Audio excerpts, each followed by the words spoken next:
Qu'est-ce que je peux faire aujourd'hui? Tiens, je ferais bien de la sculpture sur bois de cervidés. Je me raserais bien les cheveux. J'apprendrais bien à jongler avec des serpents. Et si j'apprenais à faire du dessin?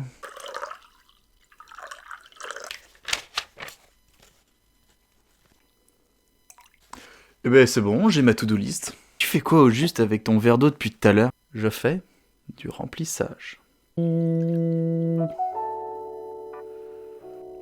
confinement. Ça, c'est un sujet dont personne n'a parlé. Je me sens responsable de le faire. C'est cliché, et pourtant, pendant cette période de confinement, ça va tout à fait avec les sujets de vidéos actuels que je fais sur le trop faire. Parce que quand on a du temps, moi le premier, je me dis, mais ce temps, il faut que je l'utilise. Je dois faire quelque chose avec ce temps. Je me dis, j'ai tellement de temps, en plus en étant au chômage technique, que je dois faire des nouvelles choses. Non, mais quoi? Des nouvelles choses. Eh oui, j'ai ce moment, quand on se dit qu'on a beaucoup de temps devant soi, on se dit, ça y est, c'est le moment d'apprendre de nouvelles choses. Et tant mieux. Effectivement, pourquoi pas se lancer dans des nouveaux défis, parce que effectivement, on a ce temps. Est-ce que c'est vraiment un devoir? C'est pas un devoir. C'est loin d'être un devoir. Si on veut se lancer dans de nouvelles choses, tant mieux. Si des personnes nous inspirent à faire de nouvelles choses, tant mieux. Mais si on n'y arrive pas, si on se découvre pas de nouvelles passions, bah finalement juste le fait de se reposer, c'est déjà une super bonne chose. C'est frustrant, c'est horrible de se dire mais attendez les gars, je perds mon temps. Ça sera peut-être la seule fois de l'histoire de ma vie où j'aurai un temps aussi long. Si on n'a pas d'obligation, bien entendu, peut-être qu'on ne retrouvera pas ce temps où on pouvait ralentir et qu'on n'en aura pas suffisamment profité pour apprendre de nouvelles choses, pour se lancer de nouveaux défis. Mais on aura pris ce temps-là pour récupérer. Et pour moi, c'est le plus important. Moi-même, j'arrive pas à me dire, enfin m'arrêter complètement, à me dire, ok, lâche prise, Filament, cesse de penser, vol, laisse-toi aller. vol, fil, vol, tisse, toile. C'est dur, petit à petit, ça me fait du bien. Quand on est lancé dans cette hyperactivité, quand on est toujours actif, on a besoin de faire du remplissage. Et ce remplissage, c'est ce que j'ai illustré avec ce verre d'eau. On est là, on a un agenda, il est vide. Il est vide cet agenda et c'est angoissant. Alors si on trouve rien à faire, faut pas stresser pour ça. Faut pas s'angoisser. J'essaie de me convaincre moi, hein. C'est pour ça que je le dis en premier. Parce que bien sûr, moi ça m'angoisse sincèrement de pas me dire tiens, j'ai tout ce temps qui pourrait être profitable à quelque chose. Et d'en parler comme ça fait déjà assez de bien.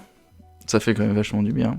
Et je me dis, tant mieux que je me lance pas à grand chose. Je veux dire, c'est là que la créativité revient. C'est là que, bah tenez, je l'ai là sous les mains. Et comme j'ai la chance d'être à la campagne, j'ai trouvé dans les bois ce beau petit bois. J'ai trouvé dans la forêt ces beaux petits bois de cervidés. Parce que je sais pas si c'est un cerf ou un chevreau. Et bah, je m'amuse à le graver avec un couteau suisse. Je veux dire, tada! Et ça a l'air de rien. Et c'est ça qui est génial. C'est que ça a l'air de rien. C'est juste du temps pour soi à se poser, à penser à rien et en faire profiter. C'est quelque chose qui est pas nouveau. Pourtant, c'est ce qu'on voit le plus avec les réseaux sociaux pour être le plus cliché au possible. Avec Instagram, poster ses photos de gâteaux qu'on vient de faire. Avec Facebook, faire partager des publications longues comme ça pour nous tester, voir si on lit. Non, il y en a certaines qui sont vraiment bien, mais il y en a certaines qui sont vraiment nulles. Les gars, les chaînes, non. On ne fait pas passer des chaînes, dire ah, est-ce que tu vas lire ceci? Non. Écris-le, dis ce que toi t'as envie de dire, mais je m'en branle de nous faire passer des messages comme ça, juste parce qu'un mec loin l'a écrit et il est fier que tu l'aies fait passer. Exprime-toi. Et donc, faire profiter, ça a toujours existé les réseaux sociaux, mais ça existait dans les écrits. Depuis qu'on sait écrire, on fait passer comme ça, et de fur et en mesure, bah ouais, on fait profiter. Alors, si vous tentez quelque chose, déjà, faut que ça fasse plaisir. Mais surtout, ouais, pourquoi pas, faites profiter, mais faites-le pas pour faire profiter, justement. Je pense que c'est peut-être ça aussi auquel il faut faire attention. Faut le faire d'abord pour nous, parce qu'on kiffe. Et une fois qu'on en est fier, faut quand même... Pourquoi pas le partager, c'est... La reconnaissance, ça fait du bien. C'est un sentiment, surtout quand on est un peu isolé, qui nous permet de dire « Waouh, j'ai de la popularité vis-à-vis de ça ». Oui, j'en ai fait énormément l'expérience au travers de l'associatif. Je veux dire, quand on est président d'une fédération d'élèves ou d'une grosse association qui représente, enfin surtout au niveau étudiant, là c'est le moment où on a le plus de reconnaissance. Et quand tu quittes tout ça, tu l'as plus pareil, la reconnaissance. Alors tu fais autre chose, tu essayes de te faire valoir, tu fais de l'entrepreneuriat, tu fais tout ce que tu peux, tu gueules dans ton entreprise, t'es dynamique, tu restes dynamique. Et je continuerai, moi, personnellement, toujours comme ça. Je veux dire, on peut pas redescendre d'un coup. Donc c'est sûr qu'il y a beaucoup qui comprennent pas ça. Beaucoup se disent, mais non, mais j'ai pas besoin d'autant de reconnaissance, et très bien pour eux. Mais il y en a d'autres, effectivement, qui ont besoin de le faire et qui ont besoin de discuter, comme je le fais actuellement. Et j'adore faire ça. Donc en confinement, moi, je pense que le mot d'ordre, c'est se faire plaisir. Si on n'a pas d'obligation, effectivement, comme pour travailler. Et si vous n'en avez aucune, prenons, comme moi, là, allons, on n'a pas tous la chance d'être à la montagne, mais je suis sûr qu'il y a des bouts de carton, qu'il y a des murs à refaire chez votre propriétaire, sera très content dans votre colocation, que vous ayez complètement repeint son mur. J'en suis persuadé. Alors, mais faites un truc qui vous fait kiffer, faites pas un truc juste pour dire « Waouh, regardez, je suis bricoleur, je peux le faire, je suis manuel ». Non.